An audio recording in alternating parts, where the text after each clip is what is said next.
ओम बच्चों, मेरा नाम जितेश कुमार है और आज हम लोग magnetic effect of current electricity को आगे बढ़ाएंगे।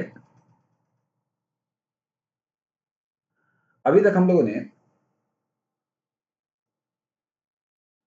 Magnetic effect of current electricity यानी मैग्नेटिक इफेक्ट इलेक्ट्रिक करंट में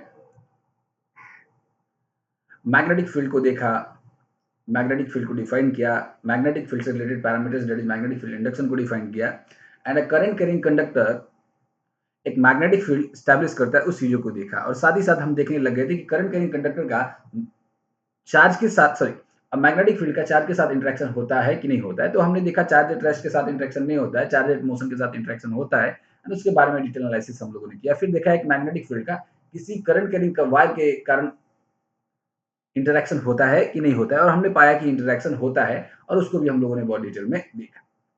आज थोड़ी सी बातों को आगे हम लोग बढ़ाएंगे और आज का हमारा टॉपिक है torque on A current carrying loop in magnetic field. एक बात तो है कि मैग्नेटिक फील्ड में कोई अगर करंट कैरिंग वायर है तो उसका इंटरेक्शन होता है, उसमें मैग्नेटिक फोर्स लगता है। तो यहाँ पे एक करंट कैरिंग लूप लेते हैं और वहां पे फोर्स की बातें नहीं कर रहा है, इंटरेक्शन दूसरी तरीके की रोटेशनल इंटरेक्शन की बातें कर रहा है यहाँ पे। यानी कि यहाँ पे उस पर टॉर्क एक्ट कर रहा है कि नहीं कर रहा है, और कर रहा है तो कितना कर रहा है, इसकी चर्चा हम लोग करेंगे। बच्चों, आपको बात याद हो तो हम कह सकते हैं कि आप याद कीजिए एक करंट कैरिंग क्लोज लूप हमने लिया था, है ना। एक करंट कैरिंग क्लोज लिया, कोई भी एक क्लोज लूप किसी भी शेप का एक क्लोज लूप ले लीजिए और किसी मैग्नेटिक फील्ड में इसको रख दीजिए। तो हमने पाया था कि इसमें जो total force exerted by the magnetic field था वो था Fm is equal to I integration dl and cross b। ये फोर्स था एंड कंटूर इंटीग्रल ले लिए क्लोज लूप में। यानी कोई किसी क्लोज लूप को अगर किसी यूनिफॉर्म मैग्नेटिक फील्ड में रखा गया तो यह इतना फोर्स एक्सपीरियंस करता था। अब सवाल ये है, इतना फोर्स एक्सपीरियंस कर रहा है, लेकिन अगर मान लीजिए कि यही फील्ड यूनिफॉर्म था, अगर फील्ड यूनिफॉर्म यहां पे था, if field is uniform then यही फोर्स का एक्सप्रेशन ऐसे आ गया था, F is equal to I अलग गया था और इंटीग्रेशन dl हो गया था एंड ये कंटूर इंटीग्रल आप कह सकते हैं, या क्रॉस b, हमने b को बाहर ले लिया था, इंटीग्रेशन से बाहर ले लिया था। और हमने कहा था चूंकि एक क्लोज पाथ है और ये थ्रू द क्लोज पाथ इस लेंथ को इंटीग्रेट कर रहे हैं तो सभी डीएल वेक्टर का अपोजिट डीएल वेक्टर होगा और जिसकी वजह से इसका जो नेट इंटीग्रेशन आएगा वो जीरो आएगा। That is net magnetic force experienced by will be equal to zero. तो हम कहते थे net magnetic force experience by current carrying loop और करंट कैरिंग सर्किट हम कह सकते हैं in uniform magnetic field zero. Non uniform magnetic field रहेगा तो ये फोर्स भी नॉट नॉन जीरो रहेगा, लेकिन अगर यूनिफॉर्म मैग्नेटिक फील्ड है तो ये फोर्स एक्सपीरियंस जीरो रहेगा, है कि नहीं। तो एक बात तो साफ है यहाँ पे। तो ये जो हम चर्चाएं करने जा रहे हैं इसको आप गौर से समझिएगा। Torque on A current carrying loop in uniform magnetic field की बातें कर रहे हैं, यूनिफॉर्म मैग्नेटिक फील्ड। तो यूनिफॉर्म मैग्नेटिक फील्ड में करने जा रहे हैं तो एक बात तो साफ है कि यूनिफॉर्म मैग्नेटिक फील्ड में नेट फोर्स एक्टिंग जीरो रहेगा, इसमें कोई डाउट नहीं है। तो फोर्स तो इसमें है ही नहीं, ऑलरेडी हम लोग चर्चा कर चुके हैं। तो इसलिए टॉर्क की बातें कर रहे हैं, है कि नहीं, टॉर्क की बातें कर रहे हैं। तो इसको हम लोग यहाँ पे एक फिगर में आपको दिखा रहा हूं। आप ये डायग्राम देख लीजिए, एक छोटा सा डायग्राम है।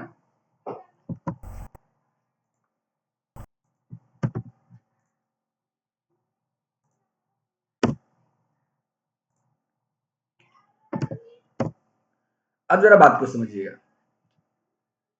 अब सबसे बड़ा बात है यहाँ पे हम एक स्ट्रक्चर देख रहे हैं। यहाँ पे एक परमानेंट मैग्नेट है जिनके वजह से यूनिफॉर्म मैग्नेटिक फील्ड डेवलप किया गया है। तो आप जानते हैं किसी भी मैग्नेट में magnet always exist as dipole. ये क्लास पहले भी हम लोग चर्चा कर चुके हैं, क्लास 10 में भी आप जानते होंगे। हालांकि आगे हम जो आएंगे मैग्नेटिज्म पढ़ेंगे तो वहां पे सीखेंगे बहुत डिटेल में।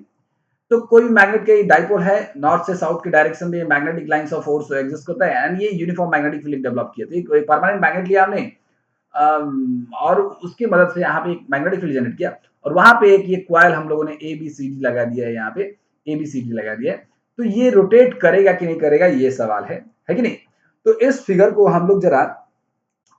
जरा हम लोग यहाँ पे ड्रॉ करना चाहते हैं, जरा सिंपल फॉर्म में जिसमें हम लोग काम करेंगे।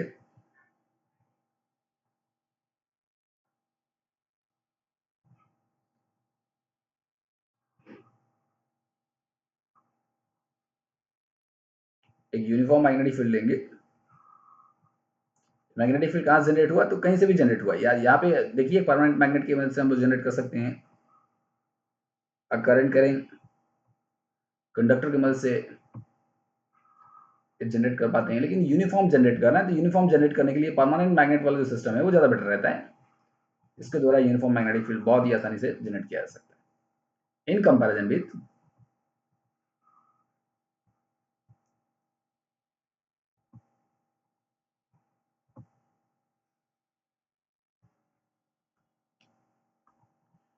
सो this is your uniform magnetic field, है ना।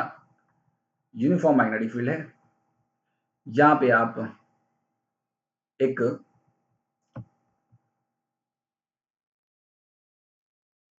ये कॉइल ले ले रहे हैं हम लोग।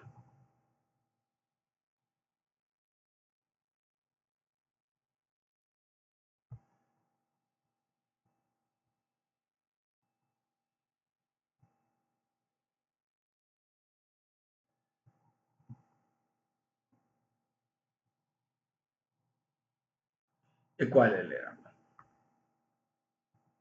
है ना।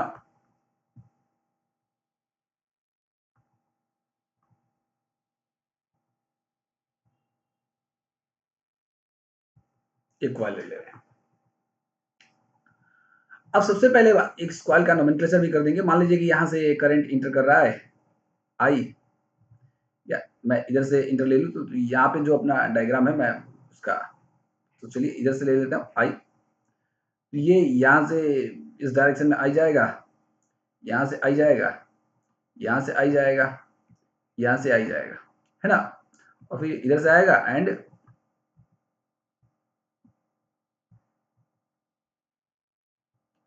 बाहर आ गया, आई करंट आ गया। तो इस करंट को हम लोग कह रहे हैं कि आई अमाउंट ऑफ करंट यहाँ से पास करें। और यहाँ पे ये जो नोमेनक्लेचर ले लेते हैं इसी प्रकार से हम लोग A B C and D, A B and C and D, ये नोमेनक्लेचर एज इट इज था वैसे हम लोगों ने ले लिया। एंड ये इसका सेंट्रल एक्सिस है,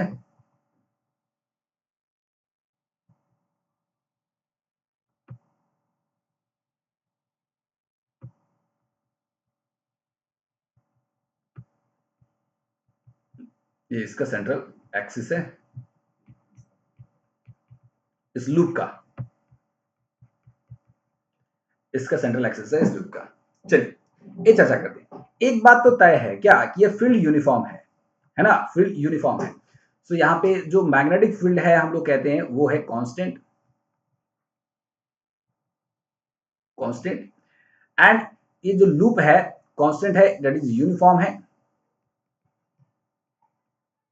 एंड दूसरे शब्दों में हम कह रहे हैं कि यहाँ पे जो लूप ले रहे हैं हम लोग, लूप ले रहे हैं वो एक रेक्टेंगल ले रहे हैं। रेक्टेंगुलर शेप का हम लोग यहाँ पे लिए, रेक्टेंगुलर शेप। तो रेक्टेंगुलर शेप है कौन सा? ए बी सी डी, ठीक है। अब इसका हम लोग लेंथ भी अगर आप डिसाइड करना चाहें तो आप ले लीजिए, ये वाला डायमेंशन हम लोग ले लेते हैं। तो ये वाला डायमेंशन हम लोग ले लेते हैं L1 एंड ये वाला डायमेंशन हम लोग ले लेते हैं L2,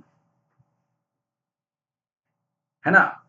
तो ये आप कह सकते हैं इसमें कि A D is equal to B C, ये L2 है, and A B is equal to D C, ये L1 है। रेक्टेंगुलर शेप हम लोगों ने ले लिया, ये चीज ले लिया। अब एक बात तो साफ है कि ये करंट कैरिंग कंडक्टर है कि नहीं in magnetic field, and close loop है कि नहीं, क्लोज लूप है। तो यहाँ पे जो net force acting on the loop होगा वो क्या होगा? जीरो होगा। ये भी आप कह रहे हैं कि नेट फोर्स एक्टिंग क्या है यहाँ पे? जीरो है। तो net force acting, net force acting on the system, है ना, विल बी जीरो। ये हम लोग ऑलरेडी जानते हैं। अब सवाल ये आता है कि अगर नेट फोर्स एक्टिंग जीरो है तो इसका मतलब क्या ये टॉर्क प्रोड्यूस करेगी, क्योंकि हमारा टॉपिक है कि टॉर्क कितना एक्सपीरियंस कर रहा है। नेट फोर्स तो ऑलरेडी हम लोग जानते थे टॉर्क प्रोड्यूस होगा, तो ये नेट फोर्स एक्टिंग जीरो है तो इसका मतलब ये नहीं कि इसमें टॉर्क एक्सपीरियंस भी जीरो होगा या टॉर्क एक्सपीरियंस जीरो नहीं होगा। डेफिनेटली नहीं कह सकते, हम लोग चेक करेंगे कैसे। आप देख लीजिए यही एक सिस्टम हम लोग ले लें, एक छोटा सा सिस्टम ले लें, एक छोटा सा सिस्टम ले लें हम लोग, और यहाँ पे एक फोर्स लगा दीजिए F is equal to 10 newton and यहाँ पे एक फोर्स लगा दीजिए F is equal to 10 newton. आप पाएंगे क्या कि इसमें नेट फोर्स एक्टिंग तो जीरो है ही और ये बॉडी रोटेट भी नहीं करेगा, तो नेट टॉर्क एक्टिंग भी जीरो हो जाएगा। लेकिन अगर इसी फोर्स को, इसी सेट ऑफ फोर्स को अगर आप ऐसे एक्ट करा दें, यहाँ पे F is equal to 10 newton और यहाँ पे F is equal to 10 newton, यानी point of application of force खाली चेंज कर दीजिए, तो यहाँ पे नेट फोर्स एक्टिंग तो जीरो है लेकिन नेट टॉर्क एक्टिंग जीरो नहीं है। इस वक्त ये बॉडी रोटेट कर जाएगा, इसमें टर्निंग पॉइंट आ गया। तो नेट फोर्स एक्टिंग जीरो है, इसका मतलब ये नहीं कि इसमें नेट टॉर्क एक्टिंग भी जीरो होगा, वही टॉर्क हमें तलाश करना है कि नहीं। तो टॉर्क होगा कि नहीं होगा ये भी हम लोग देखेंगे और उसकी कैलकुलेशन करेंगे, उसी की ओर आगे बढ़ रहे हैं हम लोग। तो इसके लिए सबसे पहले हमें क्या करना होगा, है ना। इसके लिए हमें इन आर्म्स पे जो चारों आर्म्स है, वो चारों आर्म्स पे इंडिविजुअल फोर्स कितना है, चारों इंडिविजुअल आर्म्स पे कितने फोर्स एक्सपीरियंस हो रहे हैं, एग्जर्ट हो रहे हैं इस मैग्नेटिक फील्ड द्वारा, वो निकालना होगा। तो हमें बेसिकली इस जैसे arm A B B C C D D A पे कितना इंडिविजुअल फोर्स एग्जर्ट हो रहा है ये निकालना पड़ेगा, और उसके हिसाब से देखेंगे कि नेट फोर्स एक्टिंग तो ऑलरेडी जीरो है ही, लेकिन क्या कोई सेट ऑफ फोर्स ऐसा है जो टू डिफरेंट पॉइंट्स पे और जिसका line of action of force भी अलग अलग हो, या टू डिफरेंट पोजिशन पे एक्ट कर रहा है। अगर ऐसा होगा, अगर ऐसा होगा, इसका मतलब ये है कि इसमें टॉर्क प्रोड्यूस्ड होगा, अदरवाइज टॉर्क प्रोड्यूस नहीं होगा। और टॉर्क प्रोड्यूस्ड होगा तो इसका जो amount of rotation that is torque है वो निकालना है हमें, है कि नहीं। तो चलिए सभी को निकालते हैं। तो कौन कौन से आर्म होगा, यहाँ पे बी ए आर्म हो जाएगा, एडी आर्म हो जाएगा। सो सभी आर्म पे हमें निकालना है। So force on B A arm, force on AD arm and force on DC arm and force on CB arm, CB arm, ये फोर्स निकालना है। तो सिंपल सी बात है बच्चों, फोर्स का एक्सप्रेशन क्या होता है आप सब जानते हैं कि ये करंट कैरिंग कंडक्टर ही है ना। आप ठीक है ये लूप है, लेकिन आप चार कह सकते हैं ना, इट इज चूंकि रेक्टेंगल है, it is combination of four current carrying straight wires, है कि नहीं। ये स्ट्रेट वायर हम लोगों ने सेपरेट करके ले लिया यहाँ पे। तो किसी स्ट्रेट वायर पे करंट का वैल्यू क्या होता है, I into L cross B. L cross B जहां एल लेंथ वेक्टर है जिसका मैग्नीट्यूड लेंथ के बराबर होता है, एंड डायरेक्शन जिस डायरेक्शन में करंट है उस डायरेक्शन में करंट होता है कि नहीं। तो ये एफ बी, एक बात तो साफ है कि सभी आर्म में करंट जो है इक्वल है ना, करंट जो है इक्वल हमने माना है। तो यहां पे आप कर लीजिए I into L cross B, L cross B. अब एल क्या है, सो लेंथ वेक्टर, तो कौन से लेंथ के अलोंग है यहाँ पे, तो ये बी ए के अलोंग हम लोग निकाल रहे हैं, है कि नहीं। तो यहाँ पे लेंथ हो जाएगा आपका बी ए वेक्टर, क्योंकि मैग्नीट्यूड बी ए के बराबर हो जाएगा और डायरेक्शन करंट बी ए के डायरेक्शन में क्रॉस बी।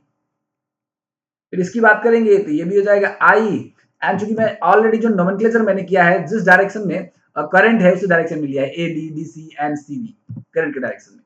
तो इसकी भी बातें आप करेंगे तो ये हो जाएगा ए डी क्रॉस बी। फिर अगर इसकी भी बातें करते हैं आप तो ये भी हो जाएगा I into D C cross B. फिर अगर इसकी भी बातें करते हैं तो ये हो जाएगा आपका I into C B cross B, है ना। इसको आप सिंप्लीफाई कीजिए, तो मैं सिंप्लीफाई कर रहा हूं। अब जरा बात को समझिएगा, यहां पे इस फिगर में आइए। इस फिगर को मैंने क्या किया है, अगर नॉर्मल कंडीशंस रहता, अगर हम इस फिगर को क्या किया हमने, जैसे आप कह सकते हैं कि मैग्नेटिक फील्ड है और उस मैग्नेटिक फील्ड में इस प्लेन को, मैग्नेटिक फील्ड के अलावा इस प्लेन को रखा है हमने और फिर इस प्लेन को थोड़ा सा टिल्ट कर दिया है। देखिए ये थोड़ा सा कितना एंगल, सो इस प्रकार किया है हमने कि इस प्लेन पे जो नॉर्मल है, क्या है, नॉर्मल वेक्टर है जिसको आप बोल रहे हैं प्लेन पे normal vector. Sir normal vector की बात कहां से आ गई, यहाँ पे प्लेन पे कुछ इंटेंशन है। वो नॉर्मल वेक्टर इस मैग्नेटिक फील्ड के साथ एंगल बना रहा है थीटा, इस मैग्नेटिक फील्ड के साथ एंगल बना रहा है थीटा, ठीक है नहीं। तो अब चलिए बातें करते हैं हम लोग। तो पहले BC एंड AD, यहाँ पे आते हैं, 2 आर्म के आते हैं, क्योंकि देखिए यहाँ पे रेक्टेंगल है तो बीसी पैरेलल होगा एडी के और एबी पैरेलल होगा सीडी के। तो जो डायरेक्शंस जो एंगल हम लोग बीसी और एडी के साथ लेंगे इक्वल लेंगे एंड एबी एंड सीडी के साथ लेंगे इक्वल लेंगे। यहाँ पे बीसी वाला बात पहले हम लोग कर लें। तो यहाँ पे बीसी ये यानी CB and AD, CB and AD का बात हम लोग करेंगे यहाँ पे, सीबी एंड एडी। यहाँ पे हो जाएगा आई, ए का हो जाएगा AD into B into sine. अब एंगल है ना, अब फिर वही वही बात यहाँ पे हो जाएगा, सीबी का भी वही हो जाएगा I into CB into sine. अब एंगल बिटवीन यहाँ पे किसके बीच का लेना है, तो angle between length vector and angle between length vector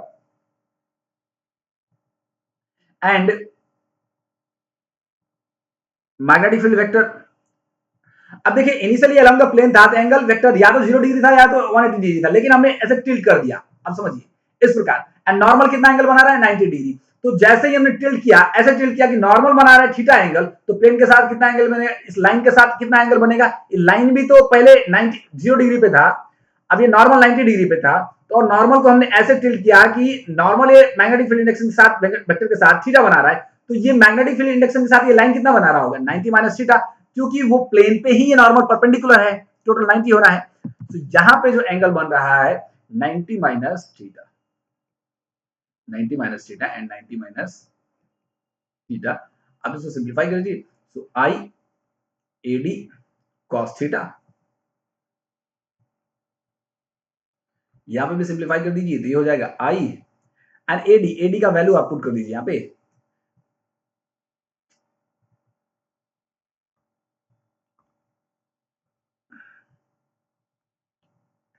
तो एडी एडी एंड बीसी का वैल्यू क्या है, तो देखिए ना एडी एंड बीसी का वैल्यू L2 है ना, आई L2 cos थीटा, आई L2 cos थीटा। अब इसकी डायरेक्शन की बात किया जाए, हम लोग पहले डायरेक्शन की बात किया जाए, तो इसकी डायरेक्शन की बात हम लोग करें तो आप देख लीजिए डायरेक्शन की बात तो होगा, तो I L cross B, direction तो हम लोग किसे निकालते हैं एल क्रॉस बी से, है ना, लेंथ क्रॉस बी। तो इसकी डायरेक्शन क्या होगा, आप देखिए यहाँ पे सी बी क्रॉस बी। तो आप अगर देखें तो ये यहाँ पे राइट हैंड रूल लगाएंगे, तो ये आपका सी बी है, ये आपका सी बी है और ये आपका बी है, ये आपका सी बी है, ये ऐसे ये सी बी है और ये बी है। So C B cross B अगर ऊपर से देख रहे हैं तो देखिए C B cross B anti clockwise है कि नहीं। अब देख लीजिए यहाँ पे सी बी क्रॉस बी, अब देखिए ना ये सी बी है और ये आपका बी है, तो C B cross B, C B cross B, तो सी बी क्रॉस बी अगर लेके जाते हैं तो ये कौन सा डायरेक्शन में जाएगा, ये एंटी क्लॉकवाइज डायरेक्शन, मतलब टुवर्ड्स द ऑब्जर्वर, तो ये एफ सी बी का डायरेक्शन हो गया।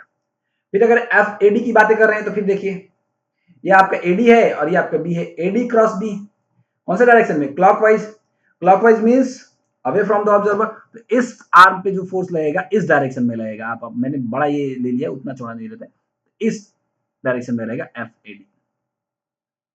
साफ साफ दिख रहे हैं कि ये आर्म है, इस पे एक इस डायरेक्शन में फोर्स लग रहा है और यहाँ पे एक इस डायरेक्शन में फोर्स लग रहा है, और ये आर्म है ना, ये आर्म है, ये आर्म है, एक इस डायरेक्शन में फोर्स लग रहा है और इस डायरेक्शन में फोर्स लग रहा है। अब साफ साफ दिख रहा है कि इस डायरेक्शन में, यानी कि अगर मान लीजिए कि ये अगर ऐसे है और ये ऐसे है और यहाँ पे एक फोर्स ऐसे लग रहा है और यहाँ पे एक ऐसे फोर्स लग रहा है, तो यहाँ पे आप देख लीजिए जब इसको आप एक्सटेंड करेंगे तो line of action of force भी सेम ही हो जाएगा, इसका मतलब नेट फोर्स एक्टिंग भी जीरो हो जाएगा और नेट टॉर्क एक्टिंग भी जीरो हो जाएगा इन फोर्सेस के कारण। तो एक बात तो यहाँ पे साफ साफ दिख रहा है यार, हेयर अगर आप बातें करेंगे कौन कौन सी, तो एफ कौन कौन सा, here it is very clear that, and दोनों ही फोर्स का मैग्नीट्यूड सेम है, here it is very clear that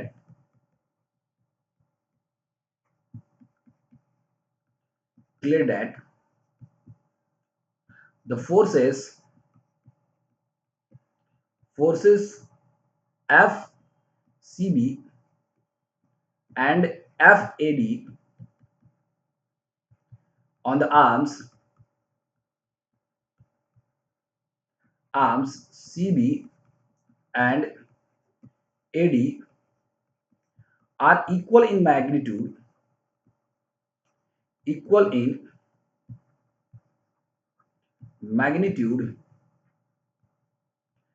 and opposite in direction.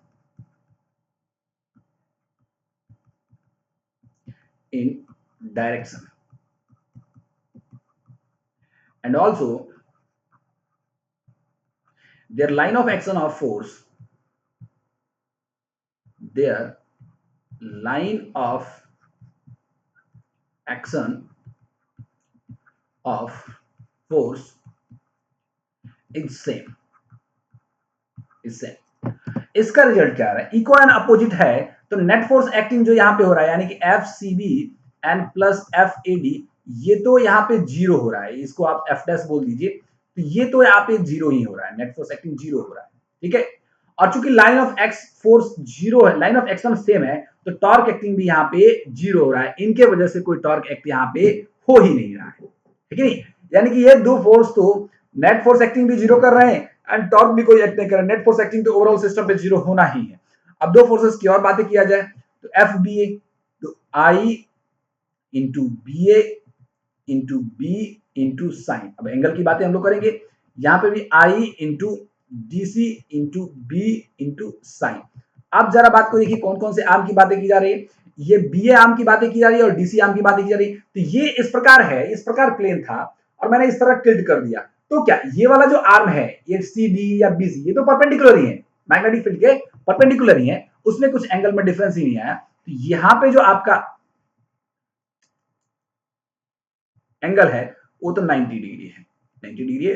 ये आएगा आपको आई और बी ए का वैल्यू तो L1 है, आई L1 बी साइन 90 का वैल्यू 1 होगा, और यहां पे भी हो जाएगा आई L1 बी, यहां पे भी दोनों का इक्वल मैग्नीट्यूड है।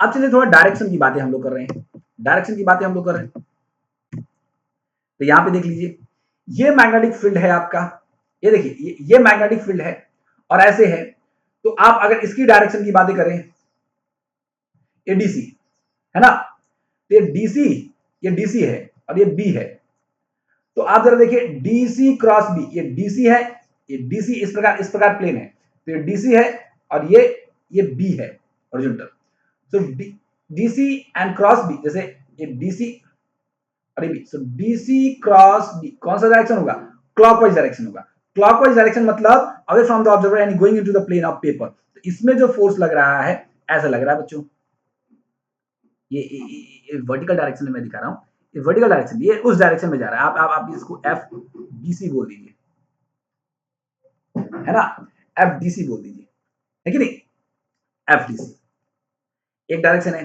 अब ए भी फिर बताइए, तो ये हो गया आपका बी ए है ना, बी ए वेक्टर, और ये हो गया आपका बी वेक्टर, तो B A vector and B vector, so यहाँ पे देखिए, यहाँ पे कैसे एंटी क्लॉकवाइज है, anti clockwise means towards the observer, है कि नहीं, तो आप कैसे anti clockwise means yes towards the observer, तो ये इस डायरेक्शन में आ रहा है एफ बी ए। अब ये समझिएगा ये इक्वल एंड अपोजिट फोर्सेस नहीं है, आप देखिए किस प्रकार की फोर्सेस है, जरा बात को समझिए, इस तरीके के फोर्सेस है। अगर मान लीजिए कि इस मोबाइल का उदाहरण ले ले, तो ये ले लें हम लोग, तो ये मोमेंट मान लीजिए कि ये लूप है और इसको हमने ऐसे कर दिया, तो इसमें फोर्स कैसे लग रहा था, एक इस डायरेक्शन में ऐसे, इस लूप पे बीसी पे, और एडी पे इस डायरेक्शन में, तो नेट फोर्स एक्टिंग जीरो था, टॉर्क एक्टिंग भी जीरो था। लेकिन अब ये जो बी एंड सी डी में कैसे लग रहा है, एक फोर्स इस डायरेक्शन में लग रहा है, इस डायरेक्शन में, और एक फोर्स इस डायरेक्शन में लग रहा है, इस डायरेक्शन में लग रहा है, मतलब अब इस बार एक फोर्स इसको इधर लेके जाना चाहता है और एक फोर्स इधर लेके जाना है। अभी इक्वल एंड अपोजिट फोर्सेस तो अभी भी है, नेट फोर्स एक्टिंग तो जीरो अभी भी है, लेकिन इस बार ये इसको रोटेट कर देगा, क्यों, दोनों का line of action of force same नहीं है, देखिए ना, इसका line of action of force ये है और इसका line of action of force ये है, और इसकी वजह से ये रोटेट कर दे रहा है इसको, इसकी वजह से ये रोटेट कर दे रहा है इसको, ठीक है नहीं, तो इसकी वजह से यहाँ पे इसका टर्निंग इफेक्ट होगा, ये आपको जानना है, तो ये आपको समझना है। तो यहां पे हम कहेंगे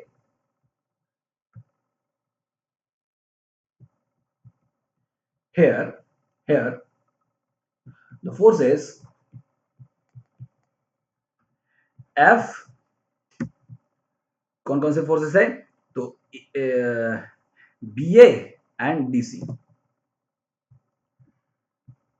B A and F DC have also equal magnitude and opposite direction.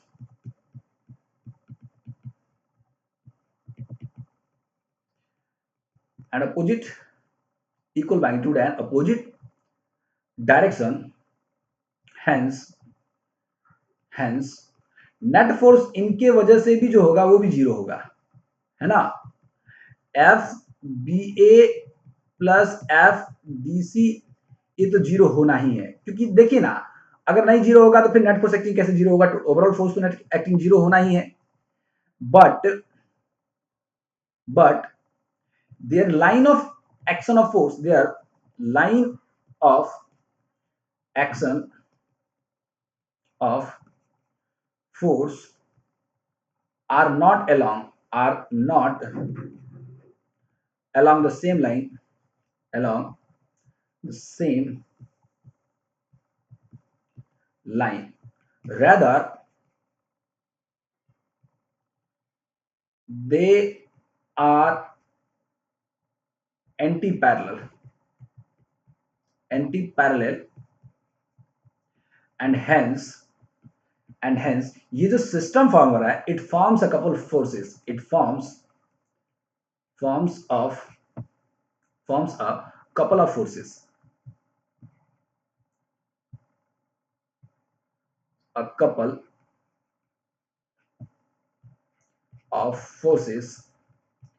couple of forces, and hence the coil rotates,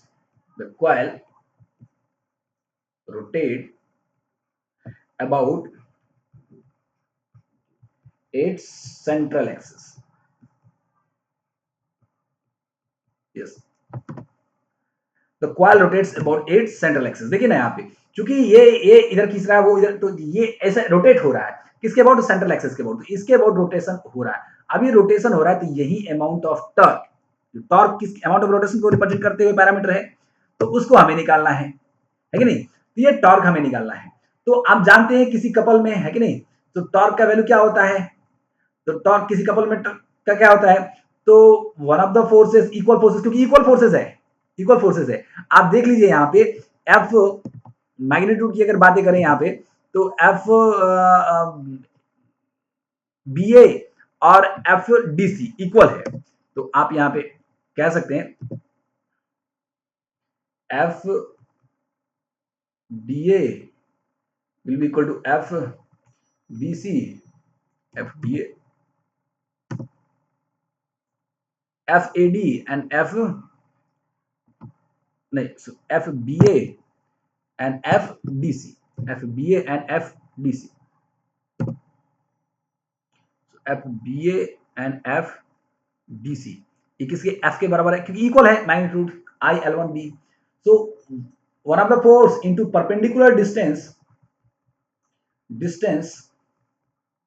between line of action of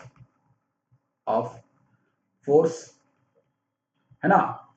तो आप जरा देख लीजिए, वन ऑफ द फोर्स कितना है, एफ है, तो एफ कितना हो जाएगा, I L one into B. And जब आप इन दोनों के बीच का परपेंडिकुलर डिस्टेंस आप निकालेंगे, इन दोनों के बीच का परपेंडिकुलर आप डिस्टेंस निकालेंगे, तो ये एंगल थीटा है, तो ये जो परपेंडिकुलर डिस्टेंस निकालेंगे यहाँ पे ऐसे सिचुएशन हो जाएगा, है ना। तो ये आएगा L2 sin theta, L2 sin theta आ जाएगा।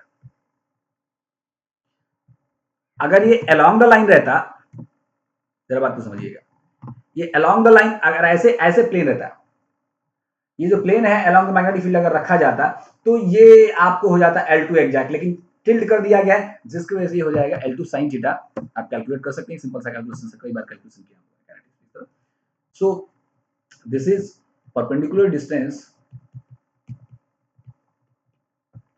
Between F B A and F D C. तो आप इसको कर लीजिए, ये हो जाएगा आई, है ना, L1 L2 B into sine theta. Theta यहाँ पे याद रखना है, थीटा क्या है।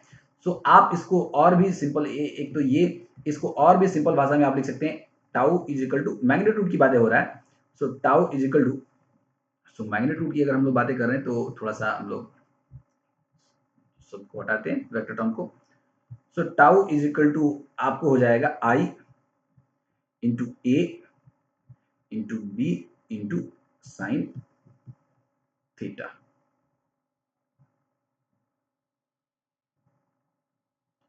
अब ये हो गया torque experienced, torque experienced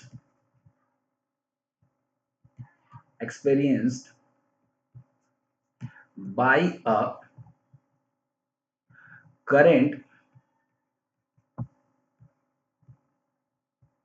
carrying loop in uniform magnetic field, uniform magnetic field, uniform magnetic, uniform magnetic field में करंट करंट कैलकुलेटर लूप कितना टॉर्क एक्सपीरियंस करेगा ये है।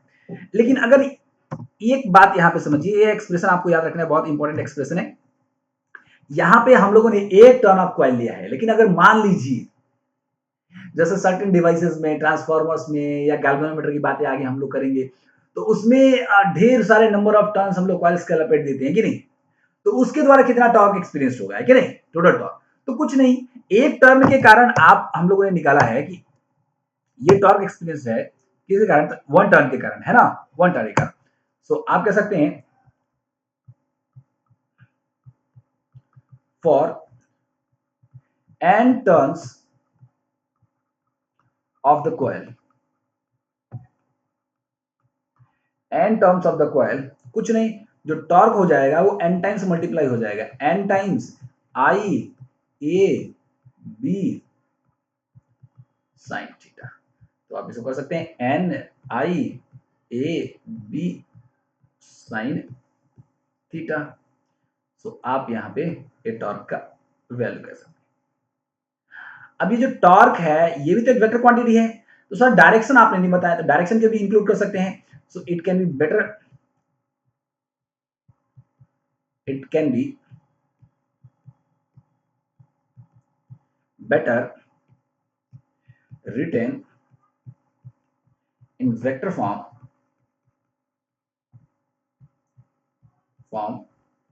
as vector form. So tau को टाउ लिख दीजिए, यहां पे एन आई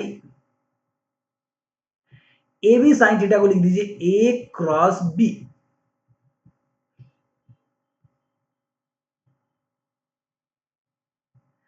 क्योंकि यहां पे जो थीटा है वो क्या है बच्चों, थीटा क्या है, तो angle between area vector and magnetic field induction vector. क्यों सर, थीटा तो नॉर्मल और मैग्नेटिक फील्ड इंडक्शन के वेक्टर, तो नॉर्मल वेक्टर एरिया किसको बोलते हैं, तो एरिया किसको बोलते हैं, ये एरिया वेक्टर है। अगेन वही बातें जैसे गॉस लॉ में किया था, एरिया स्केलर है लेकिन कन्वीनियंस के आधार पर हमने वेक्टर बनाया है कि नहीं। इसकी मैग्नीट्यूड की बातें करेंगे तो किसके बराबर होगा, तो मैग्नीट्यूड हो जाएगा किसके बराबर, तो हो जाएगा एरिया के बराबर, दैट इज L1 L2 हो जाएगा यहाँ पे। एंड अगर डायरेक्शन की बातें करेंगे तो किसके बराबर हो जाएगा, टुवर्ड्स द नॉर्मल की बातें हो जा रहा है कि नहीं। तो प्लेन सरफेसेस की बात हम लोग कर रहे हैं यहाँ पे, तो ऑलवेज टुवर्ड्स द नॉर्मल, और उसमें भी हम लोग कह रहे थे कौन सा नॉर्मल, वह नॉर्मल जो मैग्नेटिक फील्ड इंडक्शन के साथ स्मॉलर एंगल बना रहा हो, है कि नहीं। तो ऑलरेडी ये जो थीटा है तो नॉर्मल के ही डायरेक्शन में हम लोगों ने नॉर्मल के डायरेक्शन के साथ ही लिया है, तो ये एरिया वेक्टर, तो ये can better be written as this N I A cross B. अब आपके मन में सवाल होगा सर ये जो डेरिवेशन हम लोगों ने किया है ये तो एक रेक्टेंगुलर क्वाइल के लिए किया है, लेकिन अगर क्वाइल सर्कुलर हो, क्वाइल स्क्वायर शेप का हो या क्वाइल किसी शेप का हो, तो क्या ये एक्सप्रेशन वैलिड है कि नहीं वैलिड है, या अलग से डेरिवेशन करना पड़ेगा, वैलिड है। ऑल्दो हमने इसको एक रेक्टेंगुलर क्वाइल के लिए, लेकिन किसी भी शेप के क्वाइल के लिए किस क्लोज लूप होना चाहिए, क्लोज लूप होना चाहिए, उसके लिए वैलिड है। Although question number 1 and question number 2 we can say that although we have derived these expressions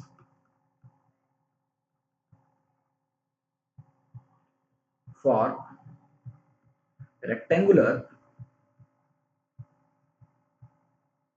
closed loop, but these expressions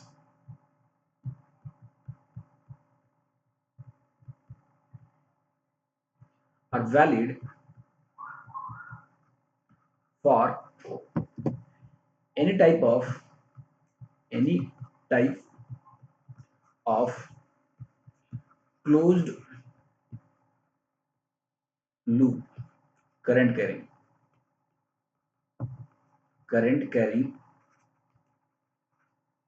closed loop। अब इस बात को समझिए, है कि नहीं? तो ये किसी भी टाइप का उसका एरिया आपको पता होना चाहिए। तो N I A cross B आप निकाल सकते हैं। L1 L1 L2 ए का L1 L2 तो यहाँ रेक्टेंगल के केस में हो रहा है, स्क्वायर होगा तो एल स्क्वायर हो जाएगा, सर्कल होगा तो पाई आर स्क्वायर हो जाएगा, इस तरीके की बातें होगा। ये लूप तो बेसिकली हम लोगों ने क्या देखा आज की क्लास में बच्चों? सो आज के लेक्चर में हम लोगों ने हमारा टॉपिक था कि एक करंट क्लोज लूप किसी magnetic field uniform magnetic field में रख रहे हैं तो उसमें टॉर्क कितना एक्सपीरियंस हो रहा है कि नहीं हो रहा है कि नहीं हो रहा है तो कितना हो रहा है। पहली बात तो इसमें नेट फोर्स एक्टिंग जीरो था क्योंकि ये यूनिफॉर्म मैग्नेटिक फील्ड है और एक क्लोज सर्किट है यानी क्लोज करंट कैरिंग लूप हम रख रहे हैं, नेट फोर्स एक्टिंग तो जीरो था। तो टॉर्क एक्टिंग जीरो है कि नहीं है, इसके लिए हमने इंडिविजुअल आर्म्स पे एक रेक्टेंगुलर कॉइल कंसीडर किया। इंडिविजुअल आर्म्स पे हम लोगों ने फोर्स निकाला। दो फोर्सेस तो एक दूसरे को काउंटर बैलेंस कर रहे थे, लेकिन दो फोर्सेस मिलकर कपल बना रहे थे और उस कपल के वजह से इनमें रोटेशन आया। That amount of road torque हमने कैलकुलेट किया, वो आपको याद रखना है। 1 टर्न के लिए और n टर्न रहेगा तो कितना रहेगा, वेक्टर टर्म में उसको क्या कहेंगे। और ये जो हम लोगों ने कैलकुलेट किया किसी भी शेप के लिए ये वैलिड है। ये जो दो एक्सप्रेशन है आपको याद रखना है, वेरी इंपॉर्टेंट एक्सप्रेशंस। कि एक ही एक्सप्रेशन है बच्चों, इसी का ये मैग्नीट्यूड है और ये डायरेक्शन के भी टर्म में बातें हम लोग कर रहे हैं, है कि नहीं? सो आज की क्लास के लिए इतना ही, आगे की बातें आगे देखेंगे। Thank you.